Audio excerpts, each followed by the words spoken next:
Y'all know what's going on. It's time for another episode of Doing Time with Joe. I'm your host, Joe Baker. Welcome to the show, y'all. Look here.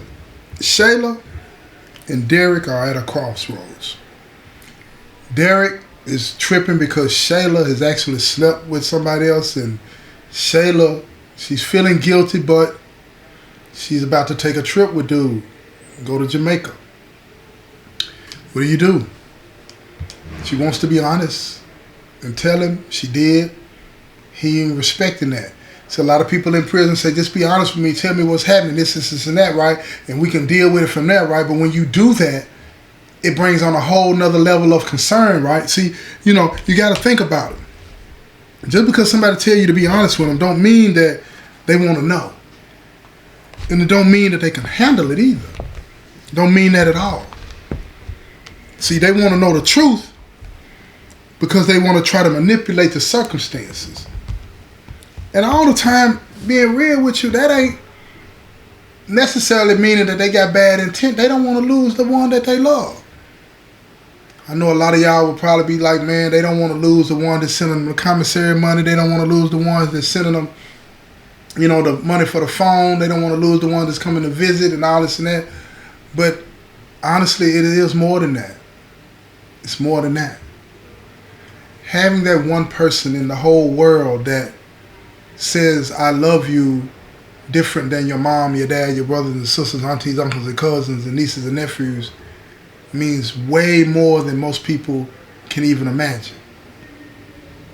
When you're in the circumstances like this and you're incarcerated, you're in prison and you don't have that type of person, that type of emotional connection with someone, it changes you. It changes you. So when you have that type of a connection with someone, you'll do almost anything. And believe me, I'm telling you, you'll do almost anything to maintain it. It's not a fooling of your mind or anything like that. It's an acceptance of reality and understanding it. And when you do that, right, listen to what I'm about to say here, right, because this is going to be controversial and I'm sure of that. When you get to that point in your life, when you start to understand that love transcends the physical, right? A lot of people say, Joe, you're losing your mind, and I say, no, I'm not. No, I'm not. You start to come to understand that loving someone means more than having sex with them. Yeah, you want it. You know what I'm saying? But it means more than that.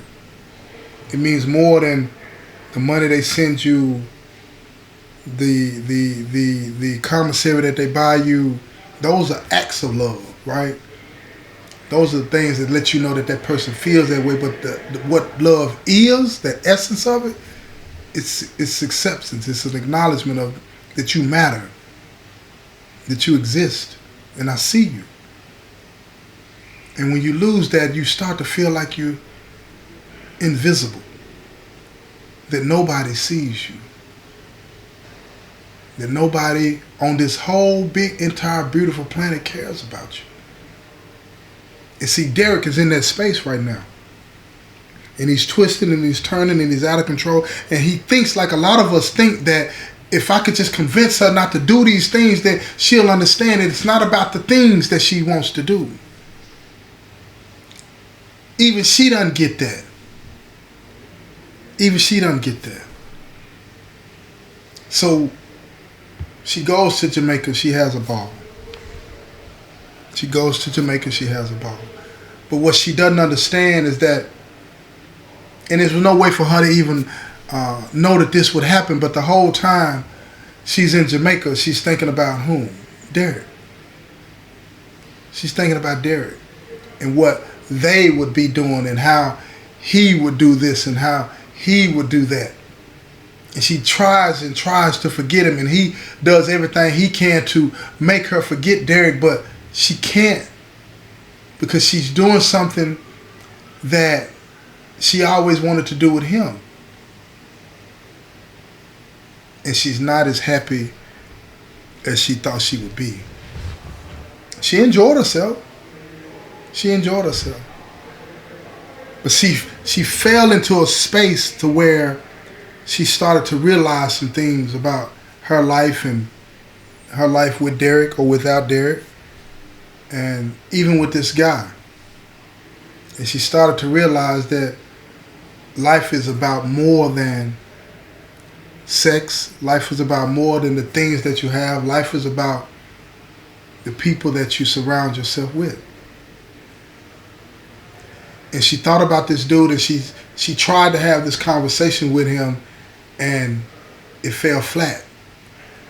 He didn't understand what she was talking about. He couldn't quite get to that level, not because he wasn't intellectually sound or anything like that. He was a very intelligent, college-educated young man. It was just that his circumstances hadn't put him in a position where he had to contemplate, what is this really all about? He liked her a lot. And he did want to make this more permanent.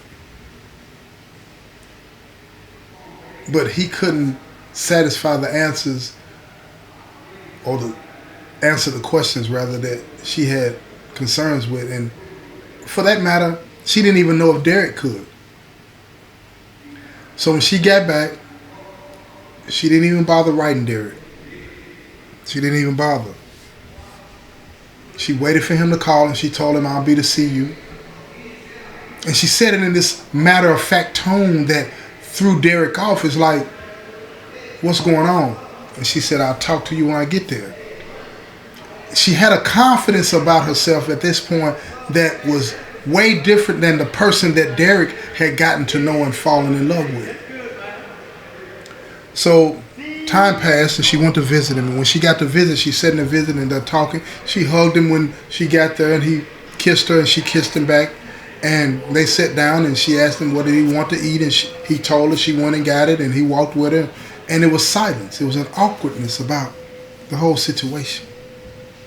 He didn't know what to say, and she was just waiting on the right opportunity to say what she needed to say.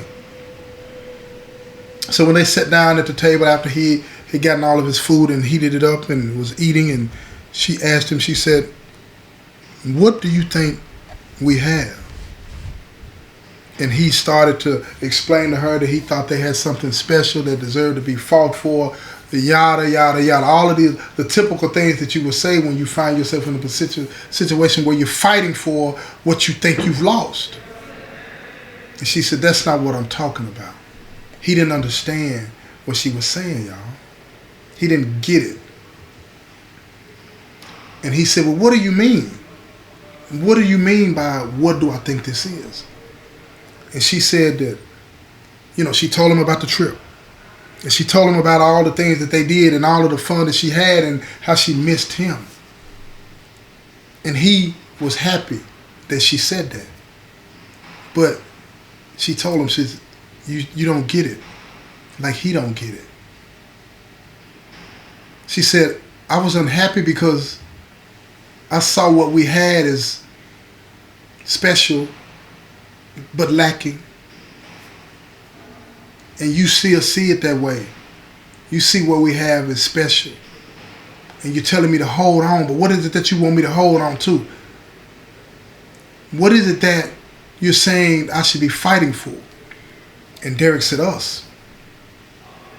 And at that point, he started to realize that she was a little different. That she didn't come at him in the way that she had been coming at him her whole life, the time that they had known each other anyway. She said that, "I get what it is about us that I like. I get what it is about us that I want. But do you get it?"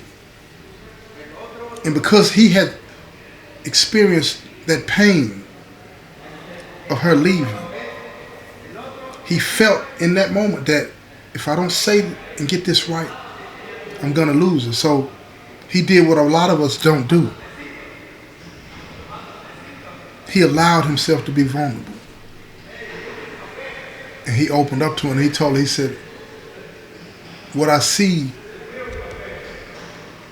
worth fighting for is the fact that I could have somebody like you that actually sees who I am for who I am, and loves me for who I am, and appreciates who I am, and appreciate the time that we'll spend together." And he goes on for about 3 or 4 minutes, and she starts to smile, and she reaches out and she grabs him by his hand, and she holds his hand, and she tells him, she said, "Look, you understand." And she told him, she said, I didn't have to do what I did to get to this point, but I did what I did and it got me to this point. And if you understand that. And she said, I'm going to fight for what we have. But she said, I'm not going to continue to fight this fight alone. When you get out, if you go back to your old ways, then I'll know that you are not sincere about what you're saying. Because if you're sincere about what you're saying, then you'll know that what we have is worth fighting for. What we have is special. And if you don't want that special, you're going to show me by doing something, you know what I'm saying, that you promising me now that you wouldn't do. You're going to go back to the streets. And he knew then that he had somebody different. He did have a queen that was going to hold him down. He knew then that that's what he had. He knew then that he couldn't play anymore. And that's what I want everybody to walk away from with this episode, with this show. You know, you listen to the conversations that people have, and a lot of y'all have asked me, how do you have that type of relationship that you have with the person that you love, Joe? And it's because I see something more. And I'll admit, sometimes, you know, I don't even know if she sees it, right? I don't know if she sees it. But I know that I'm different. I know that I'm different. I know that I don't base the relationship that I have with the person that I love, and I love my baby. I don't base that relationship on the pure physical. Oh, don't get it twisted. I can't wait to get physical. Believe that. But it's not based on that. I see her. I see her in all her magnificence. Even when she don't. I see her. I don't see her for her faults. I don't see her for the decisions that she's made that I don't agree with. I see her in a way that is just utterly beautiful. It's a glow to it that unless you've been in a situation that challenges your precepts, your understanding of what love is, and forces you to get out of that comfort zone and to see love for something bigger and better than what we've been taught it is, you're not going to fully understand what I'm saying. And no, you don't have to go to prison for that. And no, you don't have to get involved in anything, you know what I'm saying, salacious to get it right. You don't have to do that. What you have to do to get to this point is challenge what you think love is if you limit it. It's not physical. It's not just mental either. It's on a spiritual level that just talking about it makes my heart feel with joy. And I want to share that with her. Like you, all of you that's listening, have that one person that you want to share it with. Challenge yourself on what it is that you want to share. What is it that you want from the individual that you say you want to be with? Are you saying it because she has a big butt and a smile? Are you saying it because he has a job? Are you saying it because he's a celebrity? What are you saying it for? Right? It's way more than what we've been led to understand it's about. And that's what I get. That's what I get about it all. And that's what I'm hoping that you'll get. When you find yourself in a situation with somebody that doesn't do everything that you expect them to do, don't look at that in a way that is detrimental to you learning and understanding what's going on. Try to understand what's going on and try to see them. Because when you truly see them, listen to me, trust this. You're going to be exposed to something. Your mind, your heart is going to be opened up to something that you never, ever, ever would have imagined possible. And that is true love. True. Identified only by the glow that you're going to have on your face. And that feeling that you got in your chest where you can't breathe. When you think about them. When you talk about them. Or somebody says something about them to you. Huh.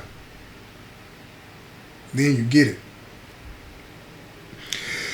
This has been another episode of Doing Time with Joe. I'm your host, Joe Baker, and I say peace, y'all.